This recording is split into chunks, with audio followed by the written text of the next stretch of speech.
Viidiyoo keenya irratti haala ittiin bilbila nama tokkoo guutummaan guutuutti to'annoo keessan jala oolchuu dandeessan jechuunis immoo haala viidiyoo irratti argaa jirtaniin gaafa gara bilbila nama sanaatti miiseejiin galu haaluma argaa jirtaniin sa'aatii wal fakkaataatti miiseejiin nama sanaaf galee gara bilbila keessaniitti foorwaardii akka isiniif ta'u yookaanis immoo akka isiniif galu karaa ittiin gootanidha.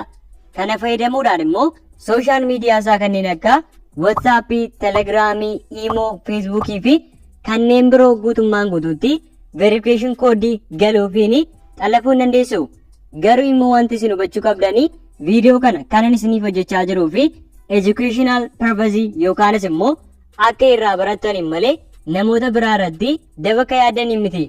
Gara Play Storeetti riidaarektii isin godha. Sana boodas install iddoo jedhu tuquudhaan aappii sana ni buufatu jechuudha. Sana boodas erga aappii kana gara bilbila keessanitti buustan immoo erga installii gootanii xumurtanii haala kanaan gara aappii kanaatti ni seenna jechuudha. Gara aappii kanaattis yommuu seennu haala argaa jirtaniin jalqaba irratti privacy policy isaanii agreementii isaanii akkanii accept goonu gaafata. Kanaafis immoo iddoo accept jedhu kliik ni goona. Sana boodas be aware of scammers kan jedhu kana wanta isin of eeggannoo gochuu qabdanii gara gajjallaa kanatti isinii barreessee jira.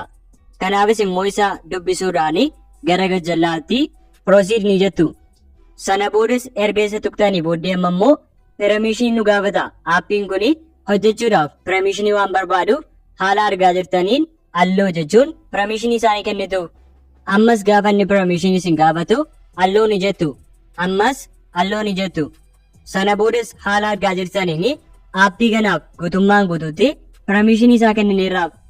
Amma wanti nu hafe tokko haaluma argaa jirtaniin gubbaa irratti total forward akkasumas illee today's forward jedha. Kun immoo kan inni ta'u gaafa aappii kana seetaappii goone xumurru waan ta'eef booddee gaafa aappii kana seetaappii goone xumurru dhufnee jijjiirama asirratti dhufu ni agara jechuudha. Garuu immoo wanti isin hubachuu qabdanii aappii ana isinitti agarsiisaa jiru kana kan isin buustanii bilbila nama xallafuu barbaadanii yookaanis immoo miiseejiin isaa gara bilbila keessanitti foorwaardii isiniif ta'uu barbaadanii irratti aappii ana isinitti agarsiisaa jiru kana ni buustu. Sababni isaas aappii kana bilbila nama sanaa irratti hin buustan taana bilbila nama sanaa to'achuu dandeessan jechuudha. Kanaafis aappii kana bilbila nama sanaa irratti buusuudhaan wantan amma isinitti agarsiisu hunda ni gootu jechuudha. Sana booda jalqaba irratti wanti isin gootanii gara gajjallaatti iddoo add rule jedhu sana kliik ni gootu. Sana boodas haala argaa jirtaniin beezikii akkasumas illee advaansii jira. Inni jalqabaa beezikiin add single receiver to forward and one optional sender to filter jedha. Kana jechuunis miiseejiin bilbila nama isin aappii kana irratti buustanii gara bilbila tokko qofaatti akka inni forward ta'uu fi beezikiin nu gargaara. Garuu immoo gara multiple device yookaanis immoo receiverii ta'anitti bilbila lama sadii irratti akka miiseejiin bilbila kanarraa gara bilbiloota biraatti forward ta'u yoo barbaadan immoo advaansii fayyadamuu dandeessu. Garuu immoo ani irraa isinitti agarsiisuu waan ta'eef single receiveridhaan jalqaba irratti kan argamu basic rule create goona jechuudha.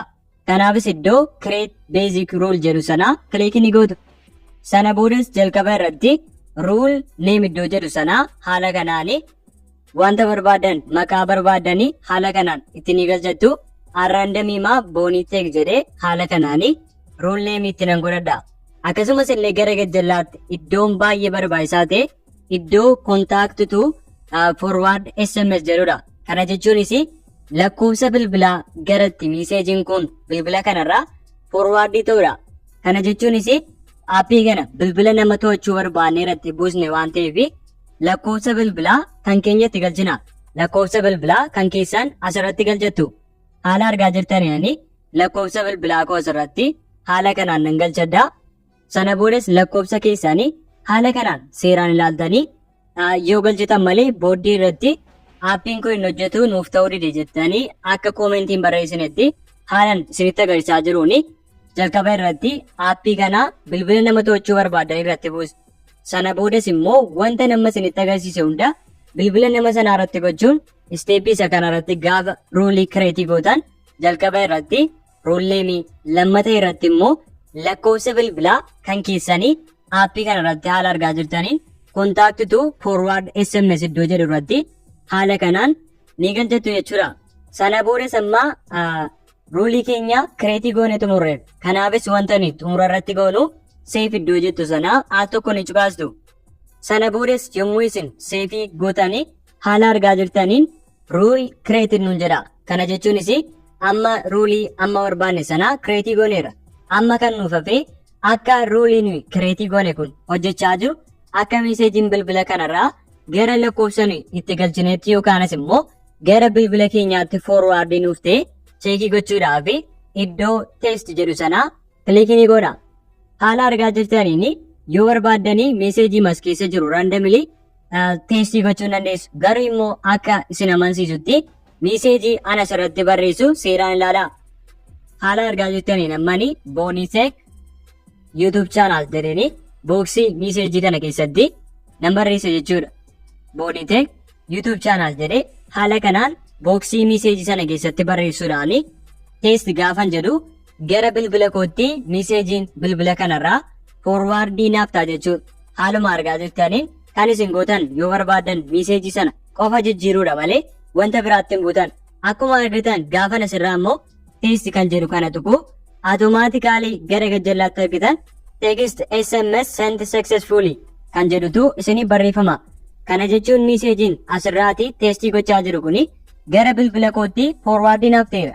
Kana jechuun immoo bilbilli nama sanaa guutummaan guutuutti to'annoo koo jala ooleera jechuudha.